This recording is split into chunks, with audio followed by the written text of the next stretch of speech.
And I have the very great pleasure to welcome on stage for the first time at CYSAT. We're in Paris, we're in France, so we're very delighted to welcome on stage Monsieur Philippe, Baptiste, President of the French Space Agency. Please a warm applause.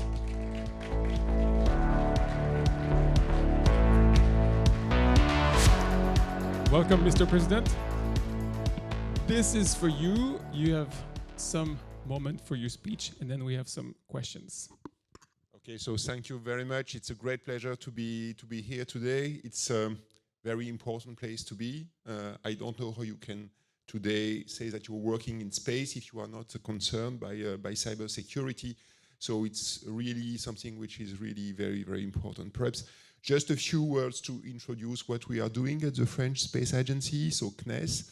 So we are running an agency which has an overall budget of something around 3 billion euro a year. And basically we have 4 strategic priorities. The first one is, and it's pretty important for the remaining part and for the question of cybersecurity. The first one is to strengthen our strategic independence. So what does it mean? It means that we are basically working on launchers, because you cannot talk about space if you don't have access to space. So the question of launcher is absolutely key.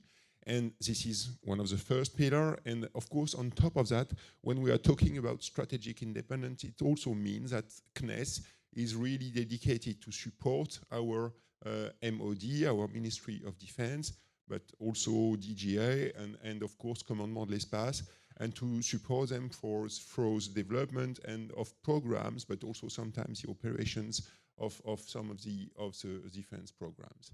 So it really means that CNES and it's really very important, is really dual. So we are working both on defense questions, but also, of course, on other questions, and these are the other pillars of the other strategic pillars of CNES. So the second one, after strategic independence, is to sustain a competitive space ecosystem. So what does it mean? It means that we really want to have in Europe and in France a very competitive industry, and it means that we are working jointly with companies, small ones, startups, new space companies, but also very large ones, to ensure that they are up to date in terms of R&D programs. We can support them on R&D programs, and we also try to develop this new space ecosystem, and this is something which is rather new, by buying services. And this has been done through the France 2030 program by SGPI, Secrétariat Général pour l'Investissement, and it's a very important program. It's a 1.5 billion program for space, and where basically we try to develop the new ecosystem around new space by buying services instead of co-developing things with companies. So the third pillar, of course, is and it's something which is also absolutely fundamental for most of the space agencies worldwide, is to work on how space is useful for a sustainable world. So basically, it means that we are working on Earth observation programs to bring and to support researchers who are working on climate, but also to provide some tools, some simple tools for people who are decision makers and who have to handle the consequence of climate change. And of course, the last pillar, the fourth pillar on which we are working, is about scientific excellence. And this means that we have several programs with on exploration and on understanding the basic physics and the universe. All of this is done in cooperation, and this is something which is also very important when you are talking about cyber.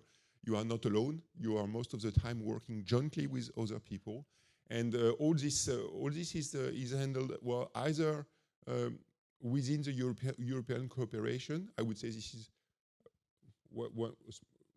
about half of our budget, or with international cooperation. And CNES is working with all agencies worldwide. So it means that we have been working. We are working, of course, a lot with our American partners, and we are very proud and very happy to do that. We are also working with Japan. We are also working with China. We are also working with many other countries. So it means that, of course, when you are talking about cyber, you have to take into account, we have to take into account the fact that we are working, we have some extensive international cooperation. So just a word, so given what I said, I mean, what does it mean? Why is it so important to talk about cyber today?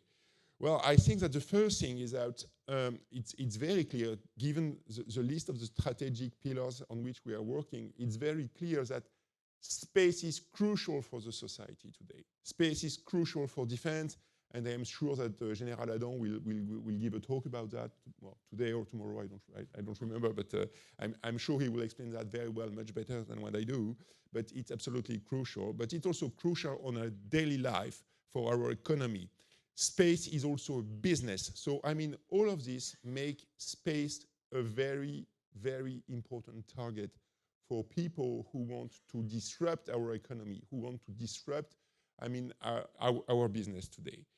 And on top of that, of course, I mean, there is something that we have to say, which is that the European space sector is much more complex, to say the least, than what we have, for instance, in the US.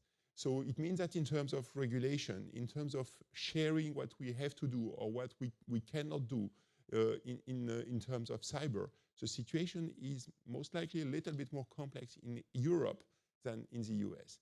So, I mean, all this makes that really cyber is really crucial today, and I'm sure I will come back to that later on, but we are in front of threats every day on these questions.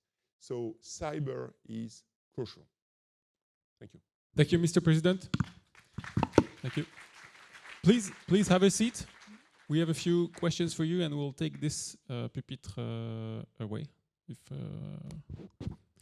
All right. Let me, you recalled a bit the different missions of the CNES, and you're doing many things, from launchers to mission operations to developing satellites.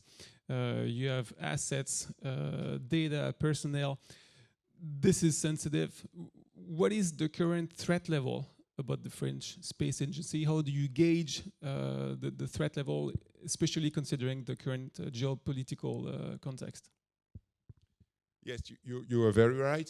I mean, the geopolitical context is, well, it used to be better. So, I mean, of course, I mean, the level of uncertainty and the level of threat is increasing. And as you have mentioned in your question, we are running not only programs, but we also operate. And we have a technical center, but we also operate. We operate satellites, but we also operate launch pads. So, I mean, these threats, they have a direct impact on our daily activity. It's not something which is, I mean, something, a theoretical threat. I mean, it's really practical. I mean, of course, it's difficult to give a list of the current or past threats or attacks that we have, but I can tell you that, yes, we do have many on regular basis. But I can come back perhaps on something which is public. In 2014, there was the Puter Panda attack. So CNES was part of the attacked organization. So basically, we received at this time some emails that were targeted very smartly to different kind of people. So either to attend a technical seminar on Pléiades, so for the geeks, and for those who were a little bit less technically oriented, they received an email for a yoga session. Pretty smart, huh? So, and social engineering. Yes, and it was in 2014. So it was publicly reported by CrowdStrike, a US company, and CNES was cited. So it was in 2014. And I can tell you that this kind of attack, I mean, is coming on a very regular basis. And of course, I mean, the threats are coming from various kind of actors. I mean, of course, you can have some kind of massive threat from a given country, of course, but you can have also researchers working on cyber that were just testing their systems or trying.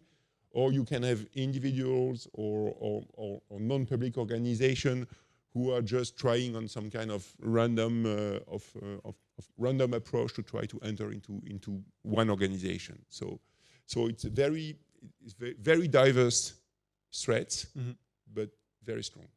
Large surface of attack, many reasons to be offensive with the French Space Agency. How do you protect the assets, the data, the personnel of the CNES? What are the global initiatives of the French Space Agency So we have set up a dedicated security organization within CNES, which is heavy and which is quite supported. We have quite a significant budget that has been put on this team, and of course it is strongly connected with all the existing partners in space, but also in the non-space business, and to try to have the best people at the right place and having the best technology to counter these attacks. Very good. And the question is, the threats are always evolving. How do you prepare the protection of the agency for the future? What are the goals, the initiatives? I think that the first thing that we have to do is really to have a system where we can really share the information and share the threats with trusted partners. Because if you don't have that, if you are just alone, then you just have one threat after the other, and you try to solve it in your own corner. It does not work. So this is the reason why we have joined CYSAT and also Europe CYSAT. It's one of the ways we really have to gather information. We have also national programs to do that. So the first thing is really to be up to date on what's going on from our trusted partners. So this is step number one.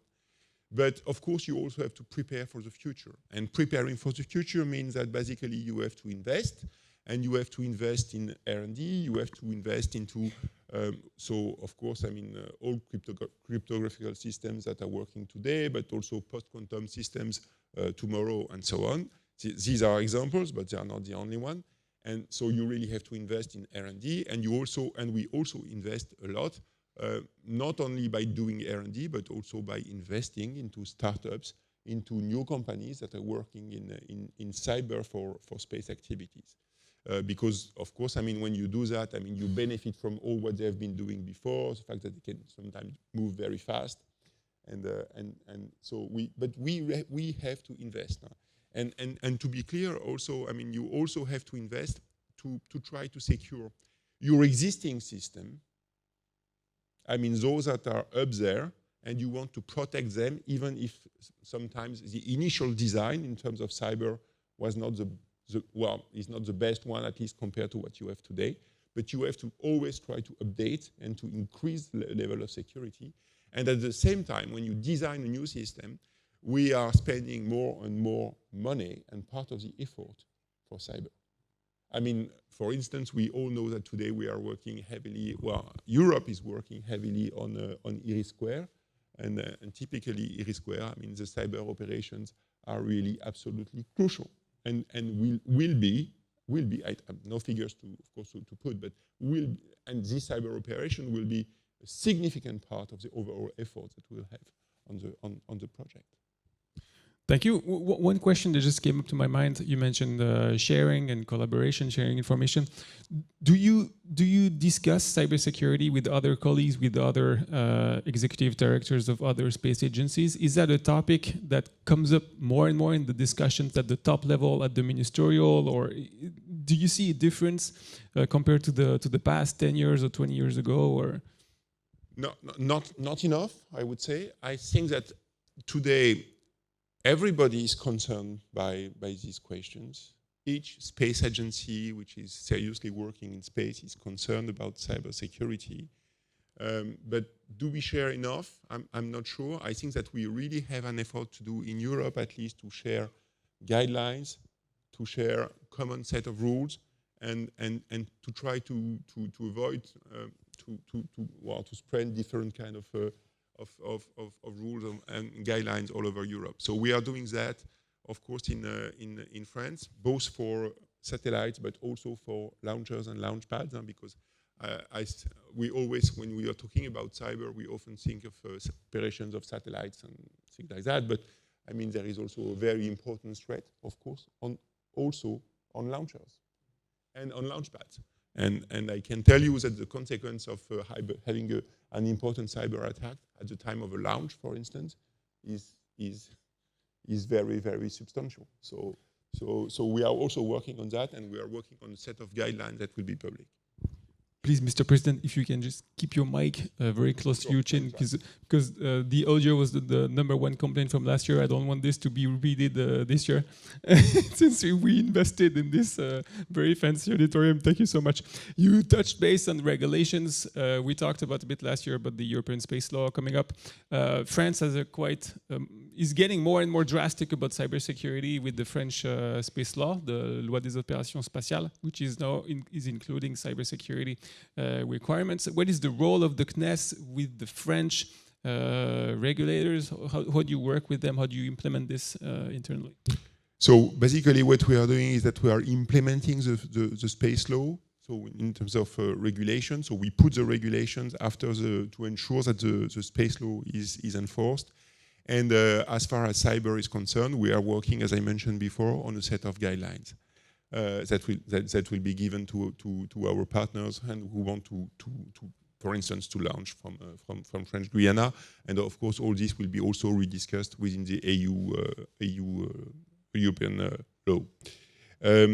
Just perhaps to mention that on top of hard regulation and on laws, there is also the question of the standardization, which is absolutely crucial, which is perhaps a little bit less formal than law and so on, but which is absolutely key if we want to ensure cybersecurity all over Europe and with our partners.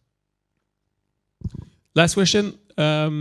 You mentioned the importance of collaborations. The French Space Agency is obviously working with international partners. Can you mention maybe a few names or a few agencies, organizations with which you are working on, especially about the cybersecurity topic? Well, I will not really mention names, but it's very clear that the question of cybersecurity is tackled on all missions that we have with our trusted partners. We want to be absolutely sure that the system is as safe as possible, and this question is central, and we take it very seriously. May I ask a very, very last question? I talked about earlier that we went to the US in Washington, organized CYSAT USA. A lot of operators of satellite, even satellite manufacturers, are relying on third parties, other countries, products, services.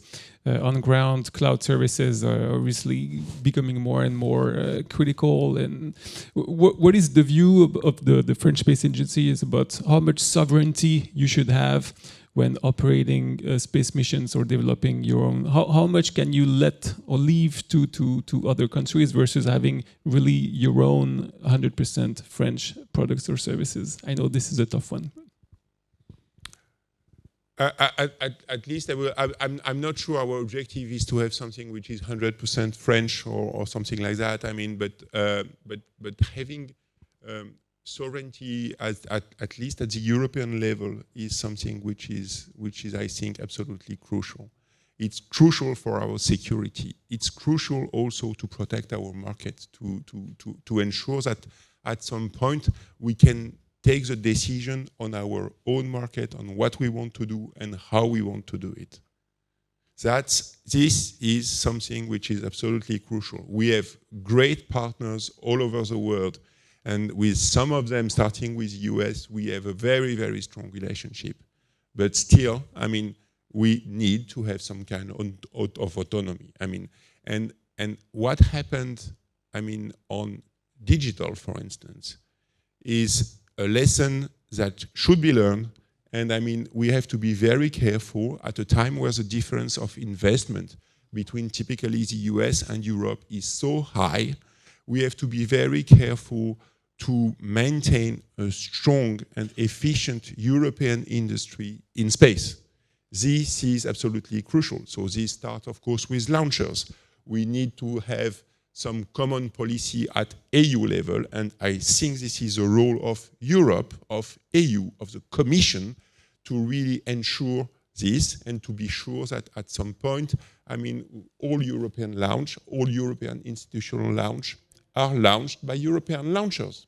I'm not even mentioning Ariane. I mean, I'm pretty open to this question, but we have to rely on this. And this is the same story for satellite manufacturing and so on. And there is one point I want to comment. I mean, you have mentioned the question of the cloud, and which is also a very important question, because space because having space assets is great, but if you don't have the cloud the ground segment connected to the cloud, then you have a difficult question to solve. And this is also a point on which we should really focus and try to find some innovative way to have more European sovereignty on this question. Thank you so much. Thank you, Mr. President. Very glad to have you for the opening of CYSAT. We'll just take a few moments with you for the CYSAT TV, which is also new this year, out of the stage. And thanks again for coming this morning to CYSAT. Thank you.